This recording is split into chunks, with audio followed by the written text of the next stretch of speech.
नमस्कार दोस्तों, आपका अपना स्वागत है study with Neeraj sir channel पर। दोस्तों, ग्राम पंचायत अधिकारी, आपको पता है कि ग्राम पंचायत अधिकारी के 1468 पदों का आवेदन कल से स्टार्ट है। सारे लोग बिल्कुल जो है आवेदनों को जो है ऑनलाइन कर दीजिए, जिससे जो है आगे जो भी प्रक्रिया होगी उसके परपेस में जो है आगे तैयारी के लिए जो है आप एलिजिबल रहेंगे। देखते हैं कितनी कट ऑफ जो है जाती है इसकी। इसके लिए अभी आपको इसके पहले जो है आपको जीएस का पोर्शन मिला होगा। डेली प्रैक्टिस सेट आपको जो है मिलेंगे, कम से कम 50 प्रैक्टिस सेट आपको जरूर मिलेंगे जो है वीडियो ग्राम पंचायत अधिकारी के। आप लोग बिल्कुल साथ में लगे रहिए, आपका सिलेक्शन होगा, श्योर सिलेक्शन होगा।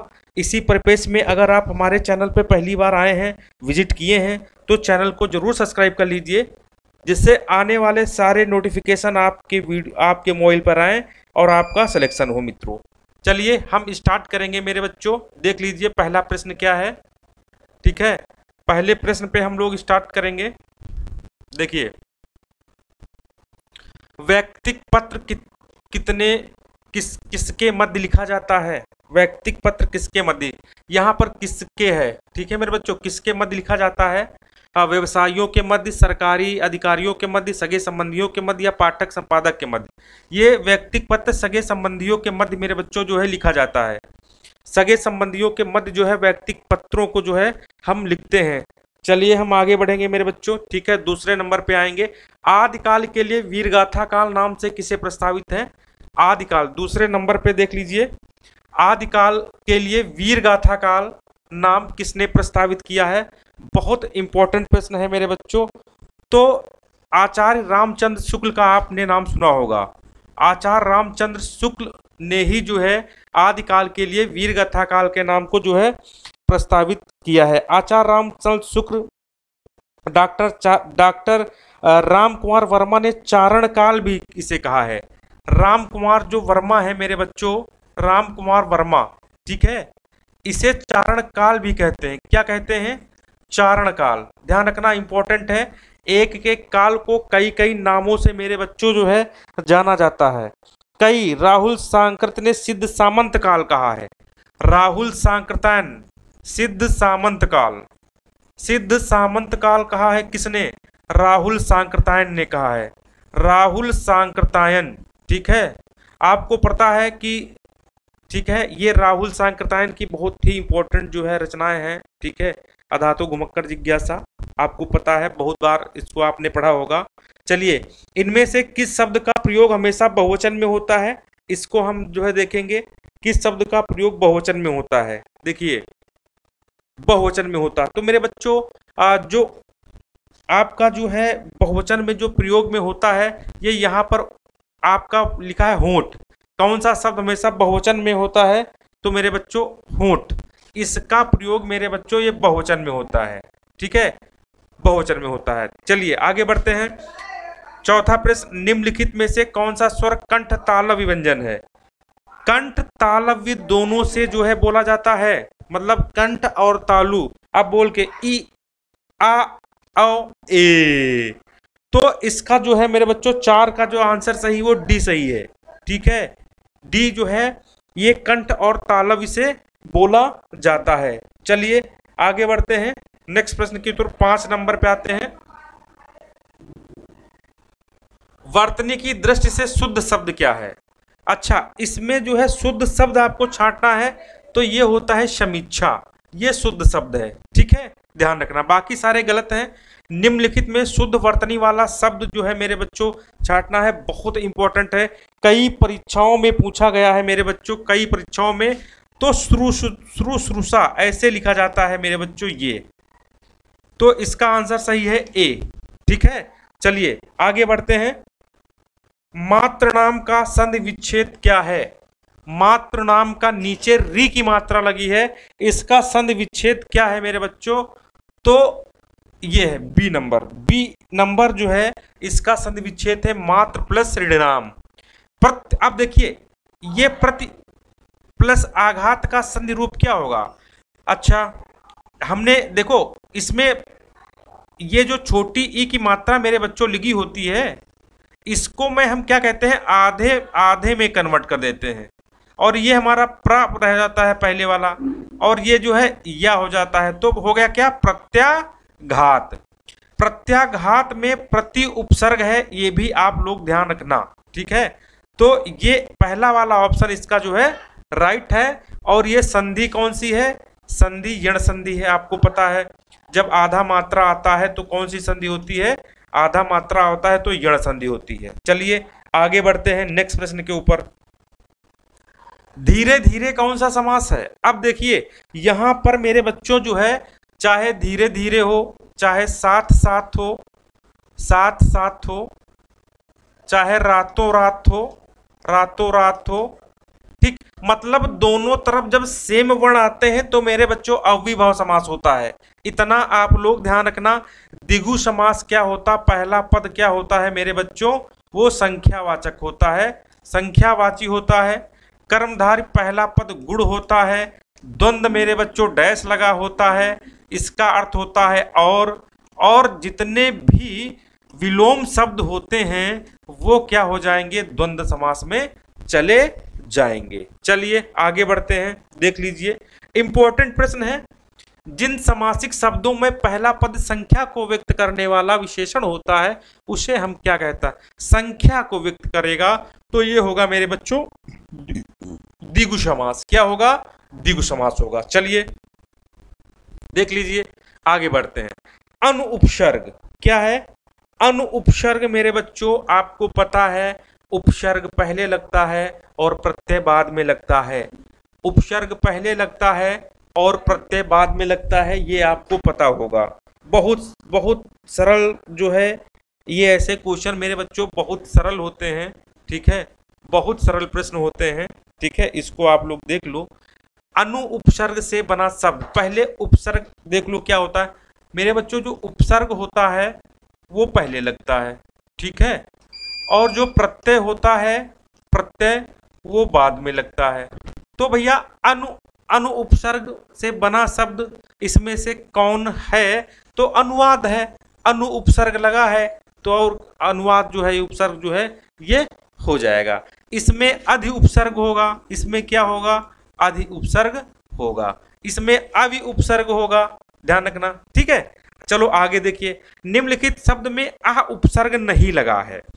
आ उपसर्ग नहीं लगा है, बहुत इंपॉर्टेंट प्रश्न है, 12 नंबर मेरे बच्चों, बहुत इंपॉर्टेंट प्रश्न है। देखिए अकथ, अकथ में आ उपसर्ग लगा है, अभेद में आ उपसर्ग लगा है, ठीक, अचूक में आ उपसर्ग लगा है, अनुज में आपका आ उपसर्ग नहीं है, अनुज में आपका अनु उपसर्ग है। क्या है, अनु उपसर्ग है, ध्यान रखना, इंपॉर्टेंट प्रश्न है। आगे के लिए हम बढ़ते हैं, प्रश्न संख्या 13 नंबर पे बढ़ते हैं।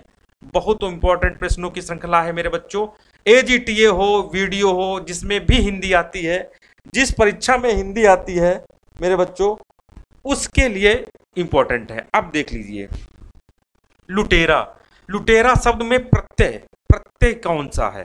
अच्छा अब देखिए मेरे बच्चों, देखिए अगर हम ये छोटा ए है और ये ए है बड़ा ए, तो जब छोटा ए आता है तो हम ऊपर एक मात्रा लगाते हैं और जब बड़ा ए आता है तो ऊपर दो मात्रा लगाते हैं। तो यहाँ पर एक मात्रा है तो इसका मतलब क्या होगा, छोटा ए होगा। तो कहीं पे छोटा ए है यहाँ पे, और ये आपका रा हो गया, एरा हो गया। इससे बहुत सारे शब्द, ममेरा, लुटेरा, चचेरा, बहुत सारे शब्द आपके इससे बन जाएंगे, ठीक है। चलिए आंसू शब्द का तत्सम क्या होगा, आंसू शब्द का तत्सम होगा में अश्रु, अश्रु, अश्रु आंसू शब्द का होगा मेरे बच्चों अश्रु। चलिए आगे बढ़ते हैं, ठीक है। देखिए 15 नंबर, ओंठ किस श्रेणी का शब्द है, ओंठ किस श्रेणी का शब्द है, ओंठ किस श्रेणी का शब्द है। इसको हम ओंठ को होंठ भी लिखते हैं, होंठ। आपको तद्भव तत्सम देशज विदेशज में आपको जो है बताना है मेरे बच्चों, जो ये ओंठ है ये क्या है, तद्भव है, और होंठ जो है ये क्या है, तत्सम हो जाएगा, ध्यान रखना। चलिए जामुन शब्द का तत्सम क्या होगा, जम्बू, क्या होगा, जम्बू होगा। चलिए आगे बढ़ते हैं, ठीक है। निम्नलिखित में कौन सा तद्भव शब्द है? पंख, पृष्ठ, लज्जा या शिला? लज्जा या शिला? तो मेरे बच्चों इसमें तद्भव शब्द है पंख। क्या है? पंख है। ठीक, आगे देखिए, घर, पहाड़ और नदी किस संज्ञा के भेद के अंतर्गत आते हैं? अच्छा, नदी ये तो जाती है, क्योंकि नदियों के नाम अगर आएंगे गंगा, यमुना, ये तो नाम हो जाएंगे तो व्यक्तिवाचक हो जाएगा। इसी तरह पहाड़, इसी तरह घर, तो ये जातिवाचक में चले जाएंगे। ठीक, सिंपल सा प्रश्न है, सारे लोग को पता होगा। चलिए 19 नंबर पे आते हैं। निम्नलिखित में से कौन सा शब्द द्रव्यवाचक संज्ञा है? जब किसी पदार्थ को नापा या तौला जा सके, कोई भी जब वस्तु हो, कोई पदार्थ हो, उसके नापा या तौला जा सके, वो द्रव्यवाचक में चला जाएगा या पदार्थवाचक संज्ञा कहलाएगी। तो मेरे बच्चों इसमें द्रव्यवाचक पूछा गया है, क्या होती है? तो द्रव्यवाचक देख लीजिए क्या है, यहाँ पर दूध है। द्रव्य में है दूध, बिल्कुल है। ठीक, नहीं, हाँ संज्ञा है तो द्रव्य है मेरे बच्चों। ये जो है आपका जो है द्रव्यवाचक है। निम्नलिखित में कौन सा, आगे बढ़ते हैं, ठीक है, निम्नलिखित में कौन सा विशेषण संज्ञा से नहीं बना हुआ है? कौन सा विशेषण संज्ञा से नहीं बना हुआ है? तो मेरे बच्चों श्रीमान, देखिए विशेष, इसमें श्रीमान, दानी, चमकीला, ये सुंदर जो है ये विशेषण संज्ञा से नहीं बना। चमक से चमकीला, दान से दानी और सी से श्रीमान, सुंदर, ये जो है आपका विशेषण संज्ञा से नहीं बना हुआ है। आगे देखिए, निम्नलिखित वाक्यों में कौन एक सकर्मक क्रिया का प्रयोग हुआ है? सकर्मक क्रिया मतलब जिसमें कर्म होता है, जिसमें कर्म होता है। अकर्मक मतलब जिसमें कर्म नहीं होता है। ध्यान रखना, बहुत इंपॉर्टेंट प्रश्न है। तो मेरे बच्चों सकर्मक, अब देखो हम क्या करते हैं, सकर्मक अकर्मक पहचानने के लिए जो है हम क्रिया के साथ क्वेश्चन करते हैं और आंसर मिलता है तो सकर्मक होता है, नहीं तो अकर्मक होता है। तो मैं चला, मतलब चला क्या, आंसर बेकार। सो रहा है, रहा क्या, कुछ नहीं मिल रहा। तो सिल रही है, क्या सिल रही है, मतलब क्या कर रही है, तो सिल रही है। तो ये मेरे बच्चों जो है डी वाला ऑप्शन क्या है, ये सकर्मक क्रिया है। चलिए आगे बढ़ते हैं। प्रश्न संख्या 22 पे आते हैं। वेरी मोस्ट इंपॉर्टेंट है, ठीक है, सारे लोग ध्यान से सुनिएगा, देखिएगा, बहुत इंपॉर्टेंट प्रश्नों की श्रृंखला है। ठीक है, 22, रात भर जागना स्वास्थ्य के लिए अच्छा नहीं है। बिल्कुल सही बात है, रात भर जागना स्वास्थ्य के लिए अच्छा नहीं है। इसमें जो है अव्यय, अव्यय है, ये कंफर्म है। कौन सा अव्यय है? 22 नंबर है इसका। तो इसमें संबंध सूचक अव्यय है, जहां पर भर आ जाए, रात भर, दिन भर, ठीक है, तो वहां पर संबंध सूचक अव्यय होगा। अरविंद शब्द का पर्यायवाची शब्द बताइए क्या है? अरविंद शब्द का पर्यायवाची शब्द क्या है? ठीक है, तो कमल है। क्या है मेरे बच्चों? कमल है। चलिए आगे बढ़ते हैं। देखिए, कैरव, नलिनी, चंद्रप्रिया किसके पर्यायवाची शब्द हैं? 24 नंबर देख लीजिए। तो ये कुमुदनी किसके पर्यायवाची शब्द है मेरे बच्चों? ये कुमुदनी के जो है पर्यायवाची शब्द है। अपसरण का विलोम क्या होगा? अपसरण का अभिसरण होता है मेरे बच्चों, विलोम क्या होता है? अभिसरण। ठीक है, आगे बढ़ते हैं। तिमिर शब्द का विलोम क्या होगा?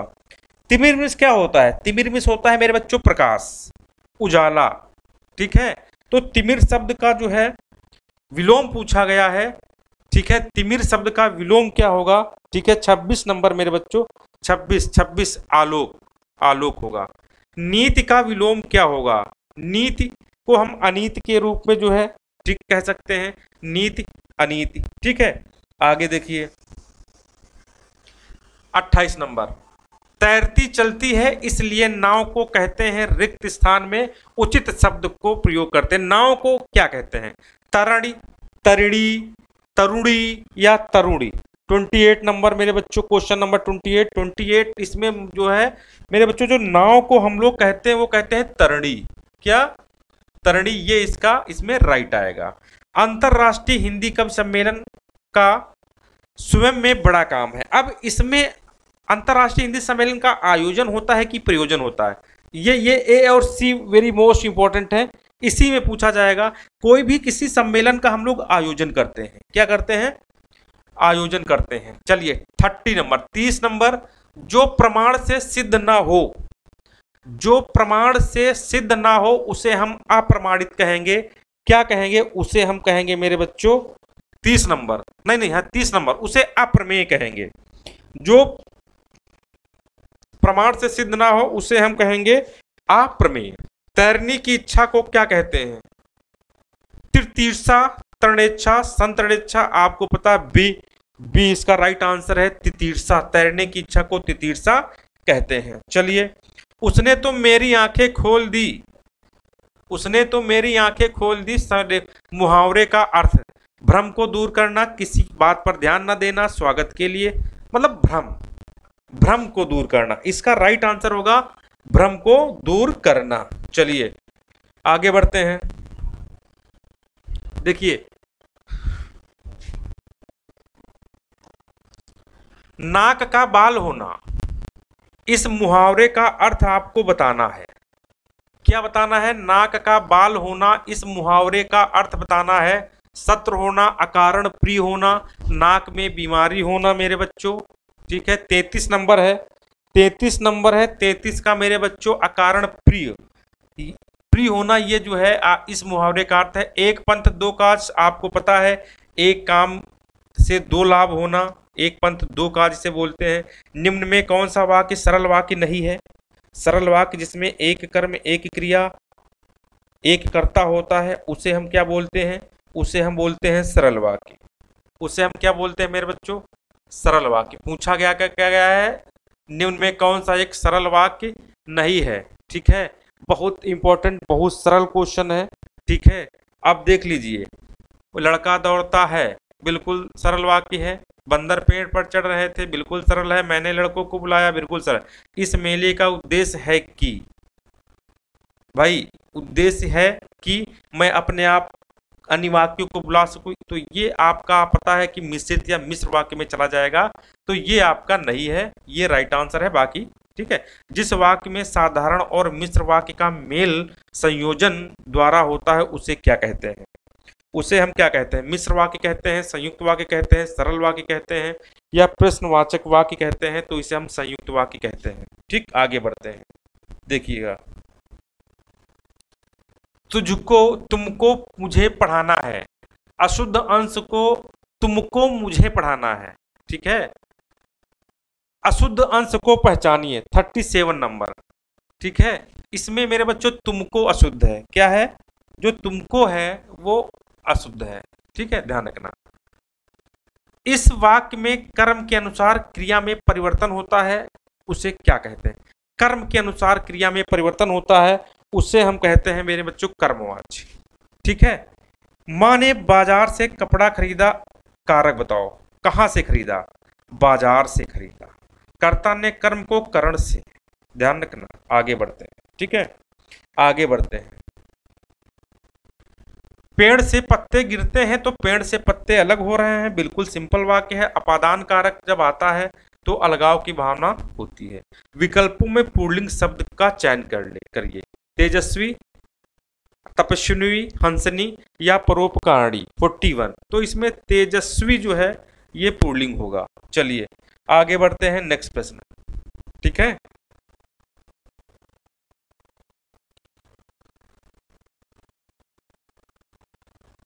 कौवा के स्त्रीलिंग देख लीजिए।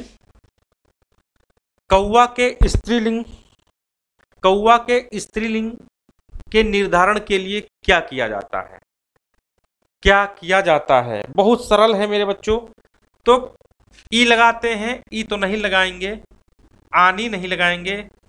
ये हाँ, कौवा को पहले मादा लगाते हैं, मतलब नर मादा, नर कौवा या मादा कौवा, ऐसे करके जो है जब हम स्त्रीलिंग बनाएंगे तो मादा कौवा लगाते हैं। कौन सा वाक्य आसन्न भूतकाल है? ये बहुत इंपॉर्टेंट प्रश्न है। भूतकाल से आसन्न भूतकाल या जो है संदिग्ध भूतकाल, ये सारे क्वेश्चन यहाँ से पूछे जाते हैं। तो मैंने आम खाया, ये क्या है मेरे बच्चों? आसन्न भूतकाल है। सरकार ने अंशतः प्रतिपूर्ति की है, इस वाक्य में किस प्रकार का क्रिया विशेषण का प्रयोग किया गया? अंशतः प्रतिपूर्ति की है। 44 नंबर जो है, इसमें परिमाण, परिमाण मात्रा, कम कम ज्यादा, तो यहाँ पर परिमाणवाचक जो है क्रिया विशेषण का प्रयोग किया गया है। चलिए 45 नंबर की बात करेंगे। निम्न में वर्तनी की दृष्टि से अशुद्ध शब्द आपको छांटना है। क्या छांटना है? अशुद्ध शब्द आपको छांटना है। 45 नंबर का मेरे बच्चों, ऐतिहासिक नहीं होता है यहाँ पर, ये गलत है। ऐतिहासिक तो कतई नहीं होगा, ठीक है। यहाँ पर होगा ऐतिहासिक। क्या होगा? ऐतिहासिक। तो ये अशुद्ध है मेरे बच्चों, बाकी सारे शुद्ध हैं। चलिए, आधुनिक भारतीय भाषाओं का विकास किससे हुआ है? आधुनिक भारतीय भाषाओं का विकास किससे हुआ है? 46 नंबर, ये हुआ है अपभ्रंश से।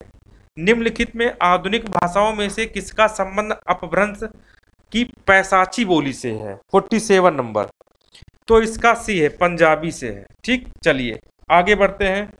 48 नंबर, 48 नंबर, एफिडेविट को हिंदी में हम क्या कहते हैं? बहुत इंपॉर्टेंट प्रश्न है, कई बार इसको मैंने बताया भी है कि एफिडेविट को हिंदी में शपथ पत्र, प्रस्ताव, समायोजन या विवरण कहते हैं। 48 नंबर, इसको कहते हैं शपथ पत्र। आप बहुत सारे एफिडेविट लगाए होंगे। एज मेंशन्ड देयरिन का हिंदी में अनुवाद क्या है? 49 नंबर, तो इसका है एज, मतलब जैसे कि मेंशन करते हैं, जैसा कि उसमें उल्लेख किया जाता है, इसका अर्थ ये है। शुद्ध शब्द का जो है चयन कीजिए, प्रतिनिधि, निधि, निधि या प्रतिनिधि। इसमें से शुद्ध शब्द कौन सा है? 50 नंबर, तो होता है मेरे बच्चों प्रतिनिधि। क्या होता है? प्रतिनिधि होता है। ये इसका राइट आंसर है। आगे आपको रीजनिंग की क्लास जो है रवि सर के द्वारा प्रोवाइड की जाएंगी। ये 50 प्रश्न थे मेरे बच्चों। रीजनिंग की क्लास आपको जो है रवि सर के द्वारा प्रोवाइड की जाएंगी। ग्राम पंचायत अधिकारी 1468 पढ़ा रहे हैं, आप बिल्कुल चालू कर दीजिए पढ़ना, क्योंकि मौका बार बार नहीं आता है मेरे मित्रों। ठीक है, तब तक के लिए नमस्कार, धन्यवाद, बाय बाय।